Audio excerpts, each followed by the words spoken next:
Hey everybody, it's me just making another video. I just got off work and I thought I'd bring you a new video of mine after not making a video for a day or something like that.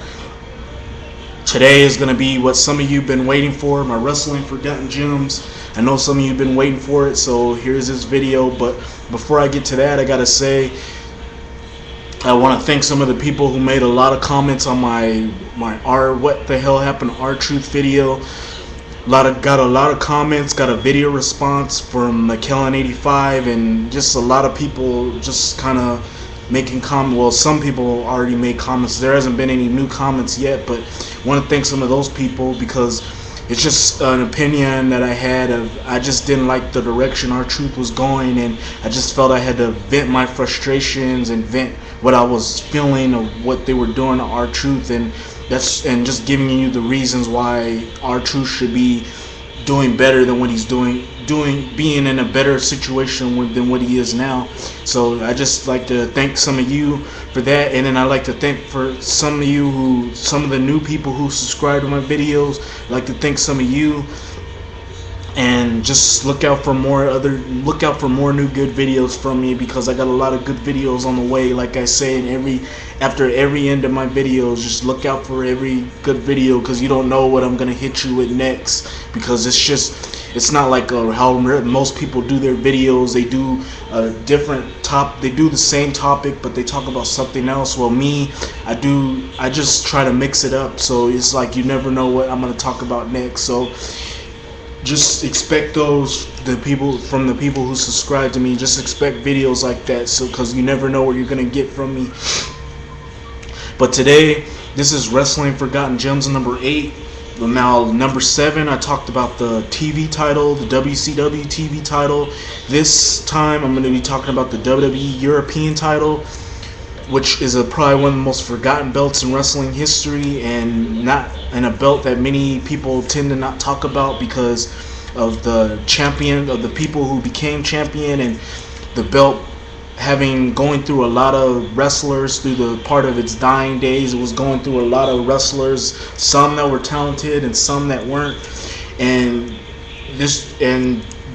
then other stuff like that. But really, this belt really shouldn't be forgotten, because this belt helped establish feuds, it helped set up feuds, and it helped many wrestlers move on to different feuds and different other things that were going, and it helped push many other wrestlers. So when you look at the European title, you look at the champions, and I got a list of some of the European champions, the wrestlers who were European champion. You have British Bulldog, who won it in a tournament that had Bret Hart, Vader, and many other guys who were in that tournament. You had Shawn Michaels, who was European champion, where he became the Grand Slam champion, winning every single WWE title in wrestling history. You had Triple H, Owen Hart, D'Lo Brown, X-Pac. You had Shane McMahon. And then when the belt started going downhill, you had Minion. And then when the belt started getting its credibility back, you had Jeff Jarrett, Mark Henry, the British Bulldog, Val Venis, Kurt Angle, Chris Jericho, Eddie Guerrero, Perry Saturn. And then when the belt started going downhill more, you had Al Snow, William Regal, Crash Holly is when it went down even more. Test is when it started to go back up. Matt Hardy when it started to go back up. Hurricane when it went down. Bradshaw, Christian, DDP, William Regal, Spike Dudley, Jeff Hardy, and then of course RVD was the last person to win it, as he unified the European and the Intercontinental title in a match against Jeff Hardy. But yeah, the European title was a really good title. It's a title that really shouldn't be forgotten, because many of the superstars who won it, who went on to become world champion, went on to hold this belt at some point. This belt also helped establish feuds, and it helped set up new feuds. Just think about what this belt did. I mean, you had the feud between British Bulldog and Shawn Michaels, who renewed their feud, which was a really awesome feud that ended at one night only. Well, Shawn Michaels was actually feuding with the Hart Foundation, but he kind of had a mini feud with the British Bulldog, which was a really good feud, and it led to a good matchup between the two.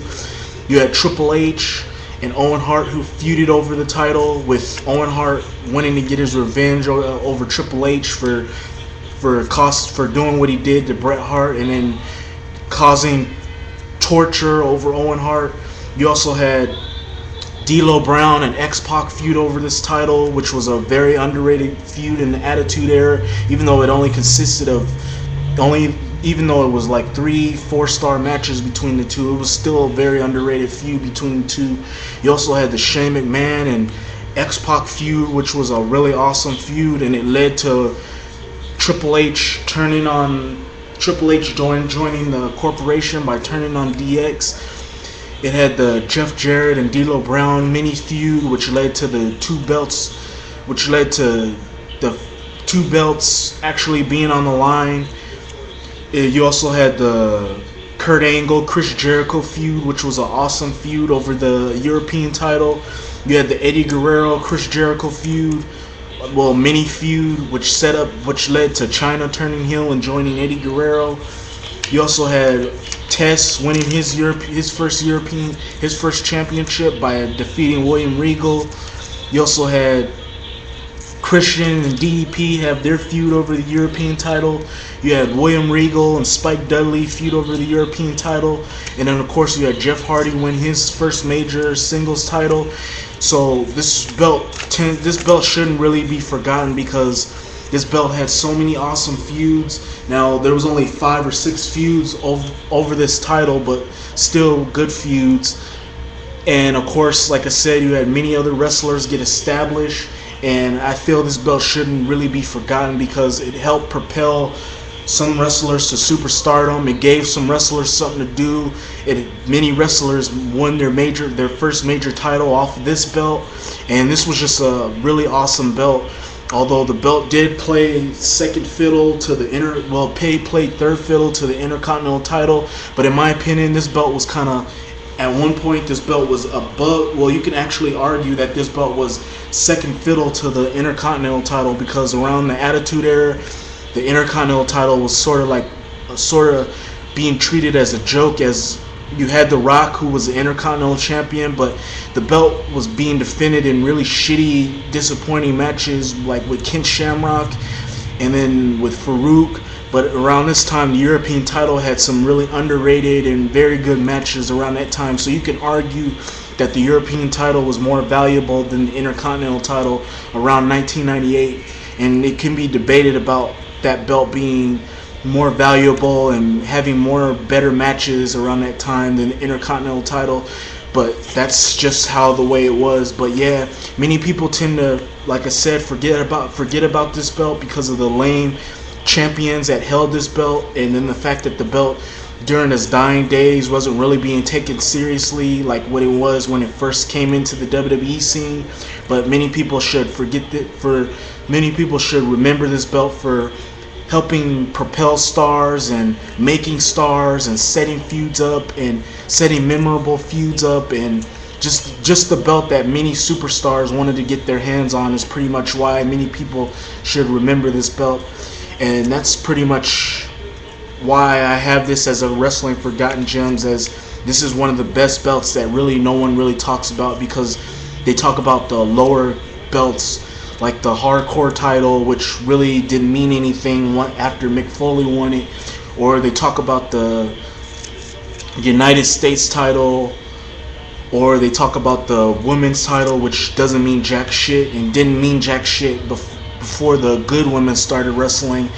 And they talk about many of the other belts that many people tend to not talk about. But yeah, this is just my Wrestling Forgotten Gems number 8, talking about the WWE European title and why it shouldn't be forgotten.